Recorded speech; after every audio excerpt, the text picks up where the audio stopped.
Hello বন্ধুরা, দেখো ঘরের ছেঁড়া মশারি আমরা ফেলে দিই। সেই ফেলে দেওয়া মশারি কিভাবে ঘরের কাজে লাগাচ্ছি। গরমকালে জানালা দিয়ে তো অনেক মশা পোকা মাকড় অনেক কিছুই আসে, যাতে না আসে তার জন্য জানালায় মশারি দিচ্ছি। ঠিক মতো মাপ করে কেটে নিয়েছি। এই দেখো মশারিতে খসখসি লাগাচ্ছি। যে দিকটা কর করে সেদিকটা মশারিতে লাগাচ্ছি, আর যে দিকটা প্লেন সেদিকটা দেয়ালে লাগাচ্ছি। এই মশারি লাগালে আর পোকামাকড় আসবে না। আবার নোংরা হলে তুমি কেচেও দিতে পারো, আবার হাওয়া না ঢুকলে তুমি খুলেও দিতে পারো। নোংরা হলে তুমি সাবান জলে পরিষ্কার করে নিয়ে আবার লাগাবে। দেখো ফেলে দেওয়া জিনিস আমি কি সুন্দরভাবে করলাম, তোমরাও দেখলে পারবে। খুব যত্ন সহকারে করেছি, খুব ভালো লাগছে।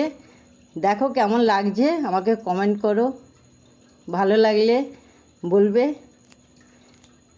খুব সুন্দর লাগছে।